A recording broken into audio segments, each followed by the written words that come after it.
प्रिय मित्रों, नमस्कार।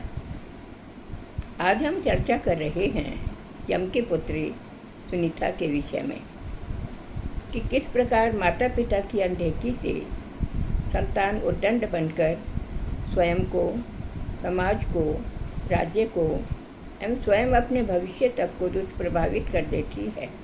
जानिए सुनीता की चर्चा के माध्यम से। तो आइए, प्रस्तुत है आलेख यम पुत्री सुनीता। स्वागत है आपका। सुनीता मृत्यु अथवा यम की पुत्री थी।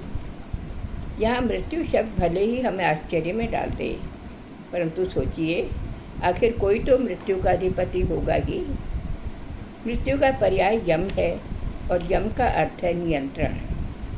यदि मनुष्य धैर्य से काम ले तो वह मृत्यु को भी जीत लेता है, अथवा उसके लिए मृत्यु भी सुखकारी बन जाती है। पद पाकर जहाँ राजा मदांध हो जाता है, वहीं उसकी संतान भी उच्छृंखल हो जाती है। सुनीता भी संभवतः अपने पिता के कार्यों को देखकर मनमाना व्यवहार करने लगी थी। एक बार वह सखी रंभा के साथ वन में घूमने गई।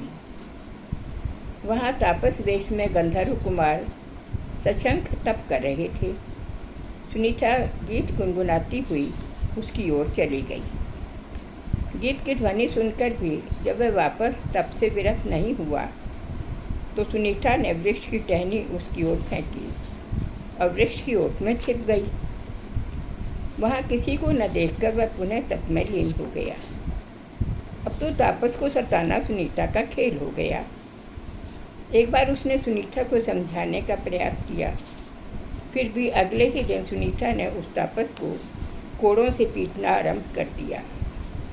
वह गंधर्व कुमार अब अपने क्रोध को वश में नहीं कर सका और उसने सुनीता को शाप देते हुए कहा, उद्दंड और दुष्ट बालिके, सुनो, तुम्हारे विवाह के पश्चात तो तुम्हारी संतान होगी, वह तुमसे भी अधिक निर्दयी होगी। वह पापाचारी, क्रूर एवं दुष्ट होगी। शाप की वेदना से संतप्त सुनीता घर लौट आई और उसने अश्रुपूर्ण नेत्रों से सारा वृत्तांत अपने पिता को कह सुनाया। संपूर्ण वार्ता सुन पिता बोले, पुत्री, तुम्हारे साथ यह अत्यंत कष्टकारी घटना घटी है। तापस को सताकर तुमने ठीक नहीं किया और वे भी दुख में डूब गई। इस घटना ने सुनीता की काया पलट कर दी। उसे संतान तो क्या, विवाह के विषय में भी सोचना अप्रिय लगने लगा है। उस विवाह का क्या जो दुष्ट और आतंकी पुत्र का कारण बने।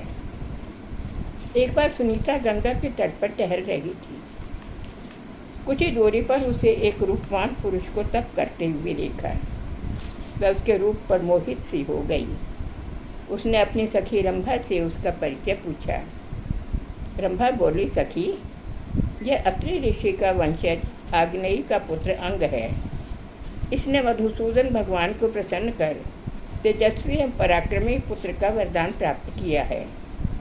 इसे अपने अनुरूप पवित्र कन्या की आवश्यकता है। यदि तुम इनकी पत्नी बन जाती हो तो तुम्हें पुण्यात्मा पुत्र की प्राप्ति होगी। हो सकती है इसके तब से तुम्हारा श्राप हो सकता है वरदान में बदल जाए। सखी रंभा ने इन दोनों का परिचय एक दूसरे को दिया और वह तापस मृत्यु कन्या सुनीता से विवाह करने को तैयार हो गया। इनके ग्रंथि बंधन में रंभा सहायिका बनी और इनका गांधर्व विवाह संपन्न हुआ। रंभा अपने गंतव्य की ओर चल दी। अंग और सुनीता का एक पुत्र हुआ जिसका नाम वेन रखा गया। जहाँ तापस अंग पुत्र वेन में एक सम्राट के गुण देख रहे थे, वहीं गंधर्व की चाप से स्मरण कर सुनीता कांप उठती थी। पुत्र वेन बड़ा हुआ, उसमें क्रूरता और निर्दयता के भाव प्रकट हुए। उसके कदाचरण से प्रजा संतप्त रहने लगी। महाराज अंग ने उसे बहुत सुधारने की चेष्टा की, परंतु असफल रहे। वे सोचते, मैंने ऐसा उद्दंड दुराचारी पुत्र की अपेक्षा तो नहीं की थी। चिंताग्रस्त राजा अंग का मन गृहस्थी से विरक्त हो गया और मोह का त्याग कर वे राजमहल छोड़ वन में चले गए। राजा के बिना राज्य आरक्षित है। सुनीता से परामर्श कर मंत्रियों ने वेन का राज्य तिलक कर दिया। वेन कठोर शासक था। वह निर्दोष प्रजा पर अत्याचार करता, ऋषि मुनियों के यज्ञ दान हवन में विघ्न डालता। चोर डाकुओं के अत्याचार भी बढ़ गए। जनता त्राही त्राही कर उठी। राजा वेन के 2 संतानें हुई। माता सुनीता के अंश से उसका निषाद नामक पुत्र हुआ और पिता अंग के अंश से पृथु नामक संतान हुई, जिसके शुभ कर्मों से यह धरती पृथ्वी कहलाई। समय आने पर पौत्र पृथु ने राज्यभार संभाला।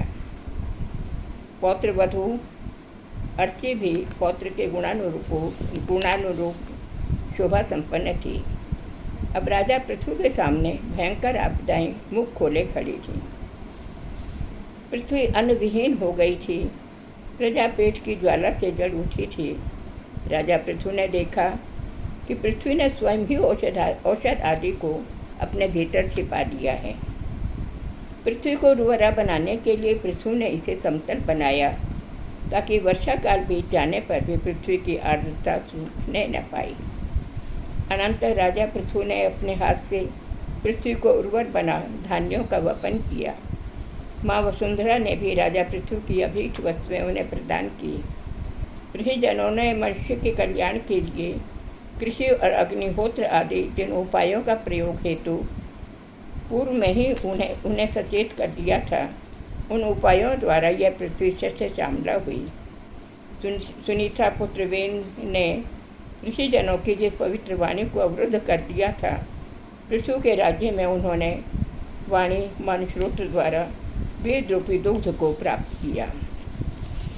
इस प्रकार प्रजाजनों ने अपना अभीष्ट प्राप्त कर सुख से जीवन यापन किया। अणिमा आदि अष्ट सिद्धियाँ प्रकट होने लगीं। वन हरे भरे हो गए।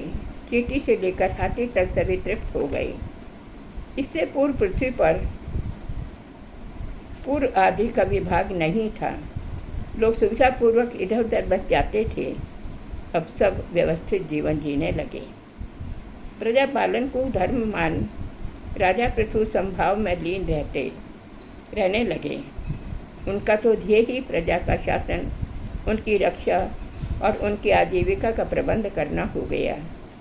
माता सुनीता के पौत्र पृथु के आचरण से भावी शासक यह सीख तो ले ही सकते हैं कि प्रजा का कल्याण राजा का उद्देश्य है और प्रजा प्रेम उसका धर्म। जो राजा धन, भोग और विषयों में लीन हो जाता है, वह प्रजा धर्म नहीं निभा सकता। धन्यवाद।